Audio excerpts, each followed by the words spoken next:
So I'm going to start off the session. It's going to be around IT, OT, cybersecurity convergence. And let me mention something. At ARC, we have several sessions here, and I encourage you to go to them, on IT, OT convergence. Not IT, OT cybersecurity, but IT, OT. And I use that a little bit in here. It's not anybody else's slides, but the concept I used in here. And you know, for us, it's kind of IT, OT, and ET is the terms that are being used. But there's one tomorrow at 10:30, I think. And yeah, there was one today at 10:30, which I can't encourage you to go to, but I encourage you to go to the one tomorrow at 10:30. It's Craig Resnick, so Craig's a good guy. Anyhow, so what I'm going to do is just kick off the session with a little presentation about, first, I'm going to thank our sponsors, like I do all the time. You know, their sponsors are very important to us, and their booths will be open until about 5 o'clock tonight, I assume. Isn't that right, Larry?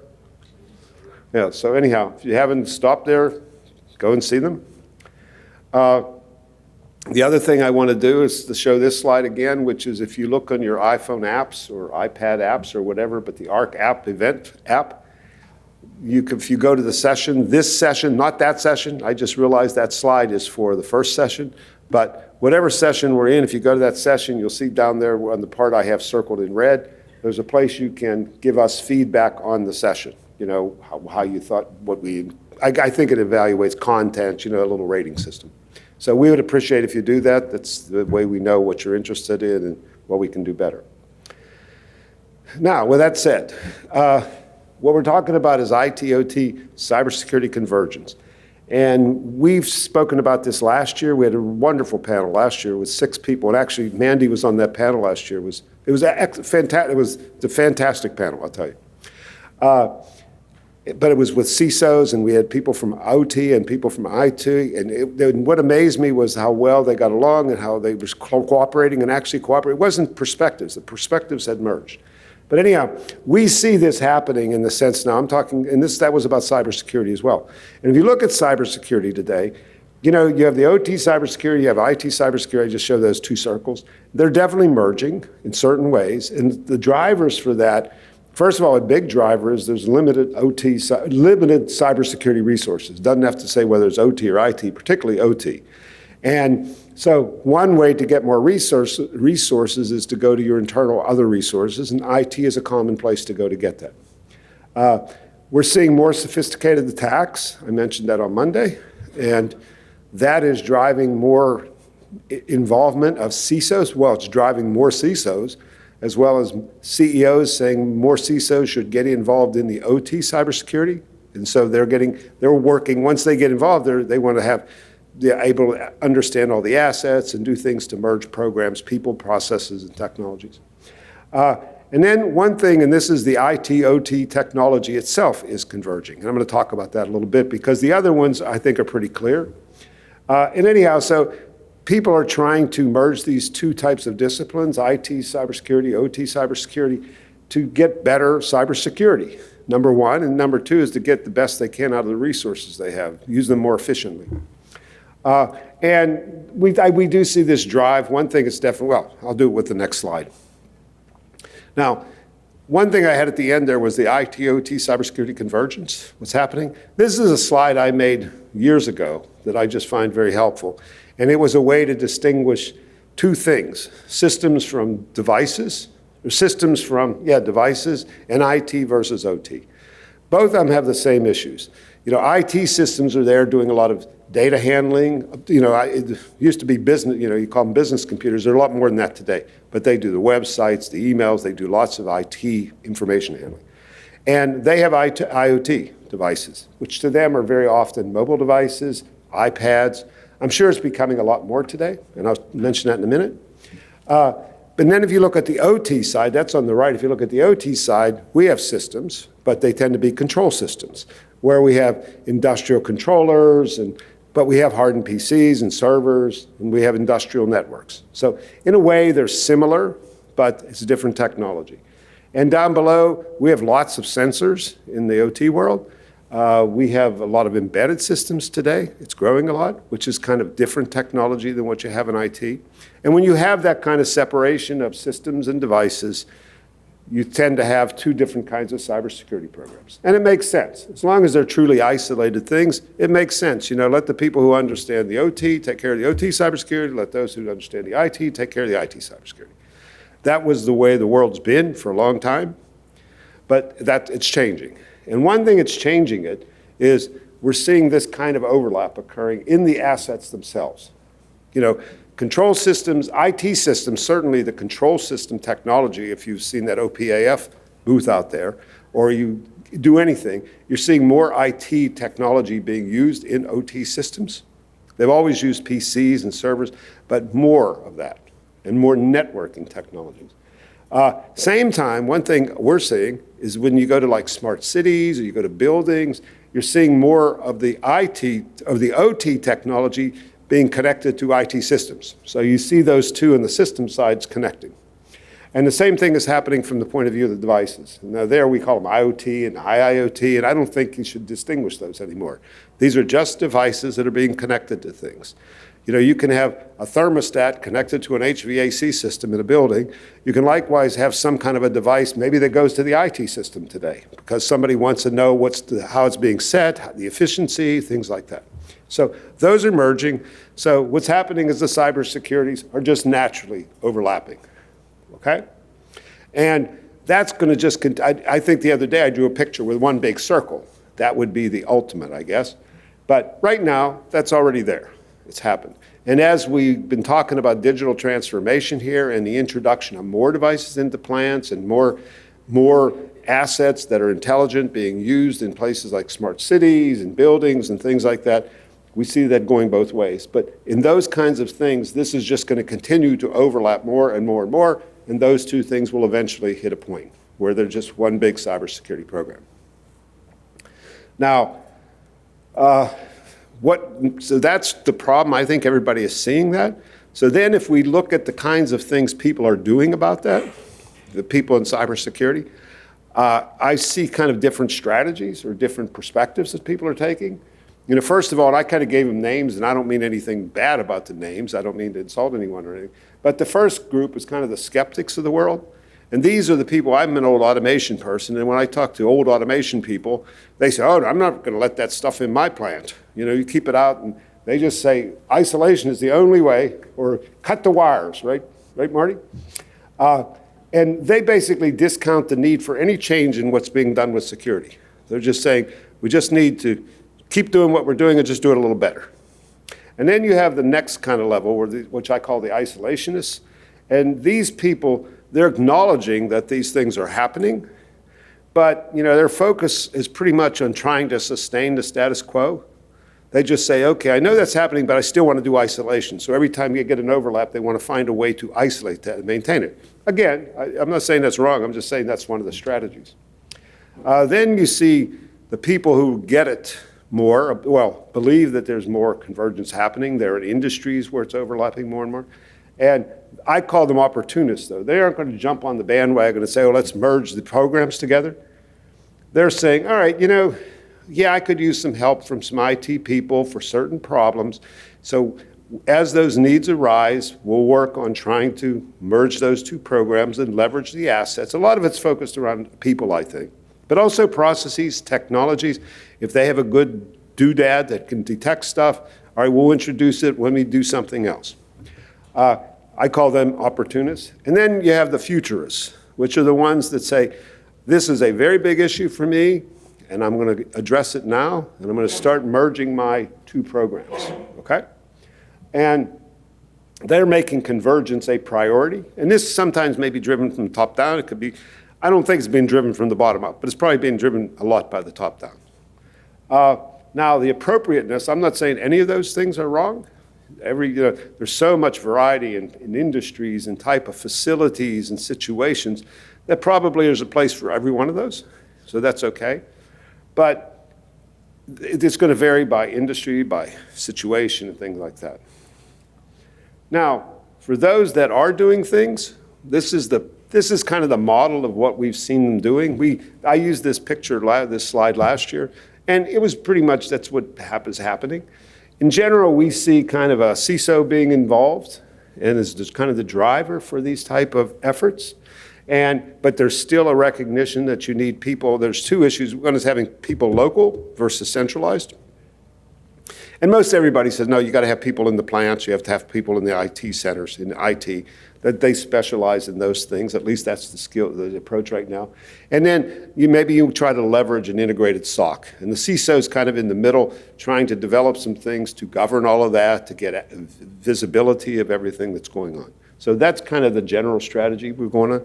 And the objectives of that is, they say we want to have shared responsibility from an end-to-end perspective. The more and more you have end-to-end type of cross-domain applications, the more it becomes an issue. Most of them want to have some type of global cybersecurity governance. So they have one program. This is more probably driven by CEOs and CISOs and boards saying, I don't want everybody coming in here telling me all these details. I just want one simple report telling me what's the status of cybersecurity in my company. So they want that integrated. And then the issue of managing vulnerabilities. If you're a CISO in particular and you have to deal with all the threats, you want one place you can go and find or have some kind of metrics to tell you overall where you stand. And those type of strategies, it's affecting, I'm a strategy kind of guy, so I always talk people, process, and technologies. And from a people perspective, we are seeing some, last year I was using the word convergence, and the people on the panel kind of corrected me, and I think it was good. They said, Sid, it's really not convergence, more integration. They're doing a lot to integrate IT and OT teams. Because the convergence kind of implied that one was going to be the boss of the other, but it was more of a convergence kind of effort of the thing. The other thing that I really liked last year from the panel we had was, and this was a very interesting panel, by the way, we had 3 CISOs and we had 3 engineering managers. And I thought I didn't want to have a fight on stage, but I thought I would get strong positions from the 2 perspectives. But actually they merged very well. And one thing they all kind of agreed on was they are trying to develop a cybersecurity professional. Get rid of these terms, IT and OT. The idea was to have people who have expertise in certain things that can go and be used when that's needed, wherever it is. So if you have a PC in a control system, and you need someone to maintain it, they want to have someone trained to do that. Now, you have to deal with the constraints and stuff, but that was the ultimate goal. Another big reason for that, by the way, that I still remember, was they said, as you start merging these groups, bringing IT and OT people together, the people start to have career path problems. They say, I don't want to become an OT. So, they might see that as a dead end. Or the OT people, I'm an engineer, actually a physicist, but engineer, worked as an engineer.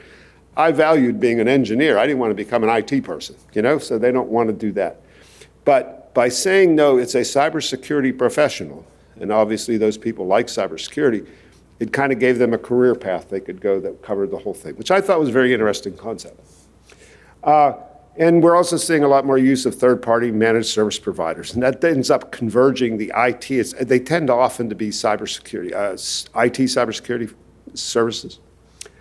From a process perspective, we're seeing a lot of efforts to merge processes using frameworks.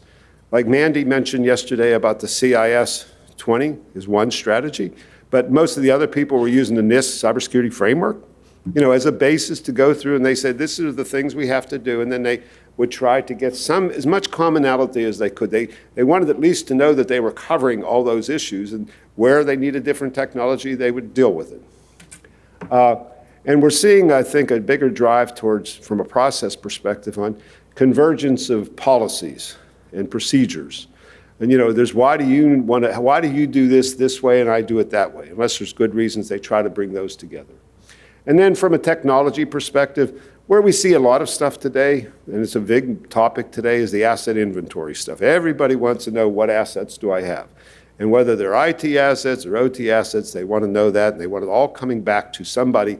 And again, I'll use the CISO as the point person, says, I need to know where the vulnerabilities are.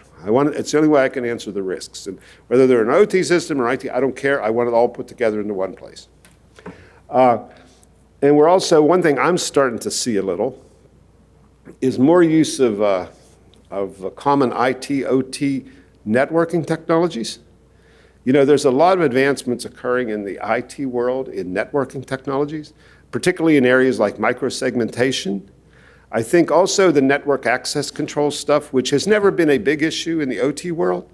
Now that you're bringing in more devices and more mobile devices, it's becoming a more important issue. So we see that starting to merge into the OT space. And then, there's also these time-dependent type of things that people are working on. So I forget what the term is, TDM, time-dependent networking. I've seen some of that, but it's not something I see a lot.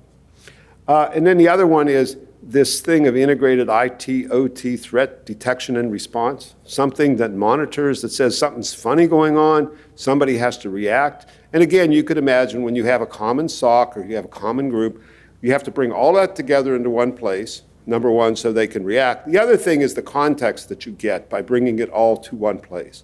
And the way companies are doing that, it's not, some people will say, oh, I have a solution that does everything, but generally, the people who have the OT network monitoring type solutions are integrating in with SIMs, which maybe are then going into the source and that type of stuff. So those are the trends we're seeing, how people are doing it. Now, that's pretty much most of my slides, but I just wanted to mention, on Monday, I used the ARC model that we continue to use with the wrong term names for the stages, as Dan Brzezinski would tell me. And with validity, I'm just not joking about it. But if you remember, I made that point, if you were in those workshops, that one thing that's happening today because of digital transformation, because of sophisticated attacks, is companies need to move their maturity up higher. Every industry, every plant has a different level of what's probably required, but wherever that is, these things are going to force you to go higher. And said in our model, the blue is more the passive defenses. When I say passive defenses, I mean like firewalls, antivirus, and stuff like that. And then there's the active defense or proactive defense. Active defense, you got to be careful because that kind of means you're attacking back. And I don't mean that. I just mean somebody who's actively looking for things and reacting and trying to catch them in the process. So the maturity has to move up. Now, a key part of that is really the IT-OT convergence. I'm just not sure that they're the same. And my question there is really, does IT-OT cybersecurity convergence solve all the problems? I don't know. I think it solves a lot, but I'm not sure it solves all of them. Are there other things? So if it's not, then what else is needed? Okay? So with that said, I had a couple, we're going to have a panel up here, and kind of questions I'm hoping, we never explore whatever I care about things anyhow, but in this case, I'm hoping that we can kind of address these kinds of issues. One is, I think there's different strategies, different strokes for different folks. And, should every company be considering IT-OT cybersecurity convergence? And if so, to what extent? What kind of things would determine that? What kind of factors would you consider in deciding how much you integrate and how you organize and things like that? Where would you expect the biggest challenges? I mean, people is one of the biggest problems in cybersecurity. But is that the hardest thing to converge? I think there's a lot of challenges with that, with culture and things like that. Or is it the processes, getting that? Or is it the technology? A lot of people feel strongly that that technology won't work in my environment. And then the last question is, what else? To answer my question with is it the same? What else should they be thinking about to ensure good cybersecurity? If IT-OT convergence is not the answer, IT-OT cybersecurity, what else should they be thinking about? Okay? Now, it's my job, as I mentioned several times, I'm an analyst. My job is just to point out the problems, not to solve them. And now we're going to have 4 panelists come up here, and they're going to give us the answers to all these problems.